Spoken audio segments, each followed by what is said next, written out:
की हे फक्त निवेदन करण्यात येईल, प्रश्न उत्तर पत्रकार परिषद नाही. चमत्काराचा विषय झाला. ते जर भाषण तुम्ही पूर्ण ऐकलं असेल तर तो चमत्कार माझ्या तब्येतीच्या बाबतीत होता, राजकारणाच्या बाबतीत नव्हता. मागं 252 दिवस मीडिया ट्रायल झालं, आता सुद्धा तेच चालू. बीडचा दौरा आदरणीय सुनेत्रा वहिनी साहेबांचा बीडचा पालकमंत्री म्हणून होता. 24 तारखेला 5 वाजल्या, संध्याकाळी 5 पासून ज्या बैठका चालू झाल्या त्या 11 वाजेपर्यंत. दुसऱ्या दिवशी सकाळी 7 वाजल्यापासून डीपीडीसीची बैठक संपून, इतर बैठका संपून अधिकृतपणे बीड जिल्ह्याच्या सर्व वर्तमानपत्राच्या प्रतिनिधीला, प्रेसला, माध्यमांच्या प्रतिनिधीला हे सुस्पष्टपणाने पत्र दिलं होतं की पत्रकार परिषद नाही, तर बैठकीमध्ये एकूण जे कामकाज झालं त्याचं निवेदन आदरणीय सुनेत्रा वहिनी साहेब या ठिकाणी करतील. आणि ते निवेदन वहिनी करत असताना आपण प्रेस पाहिजे तर लक्षात येईल, निवेदन करत असताना सुद्धा आपलं संबंध दुःख विसरून त्या या महाराष्ट्राच्या मायबाप जनतेची सेवा करायला आज उतरल्यात. आणि निवेदन करताना ज्यावेळेस दादांचे 2 कामांच्या संदर्भात विषय आला, त्यावेळेस वहिनी सुद्धा अतिशय भावनिक झाल्या.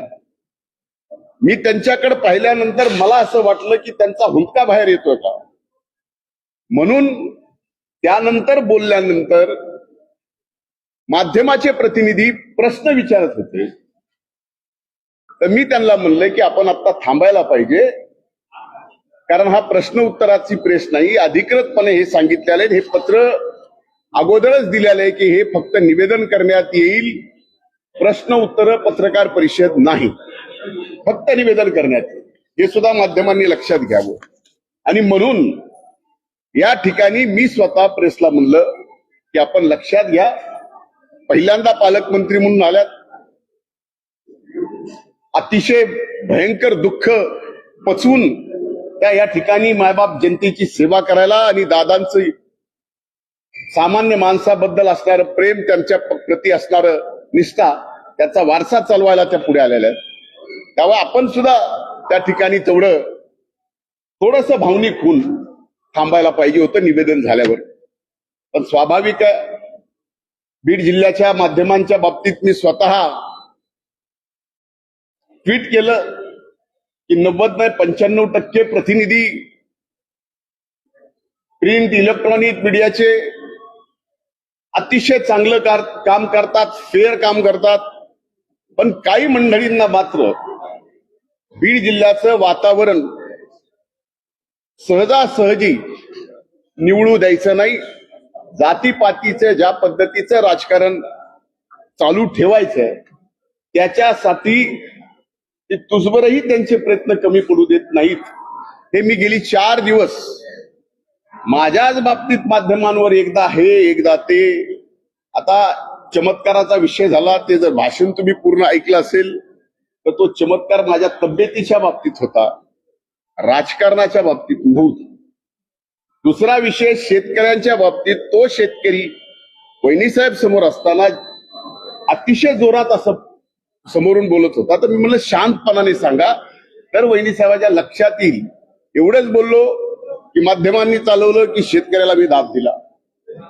आता वहिनी साहेबांचा या ठिकाणी प्रश्न विचारला, हा प्रश्न उत्तराची प्रेस नसताना विचारला, त्यावेळेस मी म्हणलं आता थांबा, प्रेस संपली, कारण फक्त निवेदन करायचं एवढंच जर अधिकृत सांगितलेलं असताना मी थांबा म्हणलं तर ही चूक होत नाही. तर इथं धनंजय मुंडेची हुकुमशाही.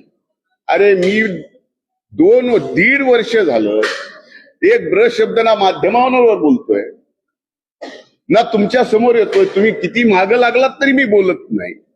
आज मी कुठल्या तिथं मंत्रिपदावर नाही, मी फक्त आमदार आहे, तरी सुद्धा आमदार म्हणून मी हुकुमशाह. म्हणजे एखाद्याचा द्वेष किती करावा.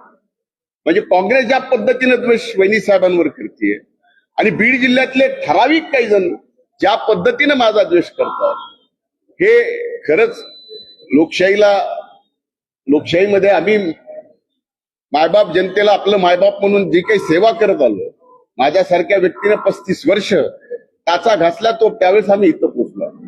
पण फक्त समाज घटकातल्या एका व्यक्तीला पूर्णपणानं टार्गेट करायचं ते एक दिवस नाही, मागं 252 दिवस मीडिया ट्रायल झालं, आता सुद्धा तेच चाललं.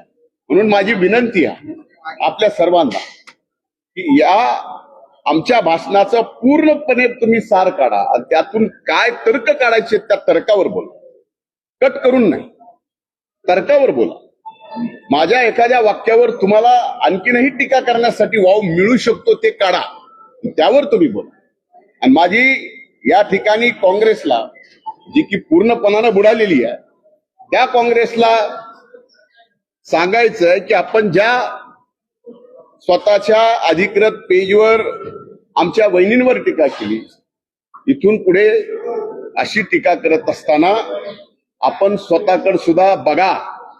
आणि दुसरं, कदाचित या पेजवर झारखंडमध्ये जे काँग्रेसचं राज्य आहे त्या ठिकाणी ज्या पद्धतीनं पेपर फुटी झालेली आहे त्याबद्दल जर या काँग्रेसच्या अधिकृत पेजवर काही त्यांनी बोलले असते तर लक्षात आलं असतं की ज्या पद्धतीनं नीटच्या बद्दल आंदोलन दिल्लीत झालं त्या आंदोलनामध्ये काँग्रेसनी आपला जो रोल प्ले केला तो खरा का खोटा हे झारखंड बद्दल काहीही न बोलणारे काँग्रेस किती इमानदारीने विद्यार्थ्याच्या बाजूने होते हे सुद्धा लक्षात येतं. धन्यवाद.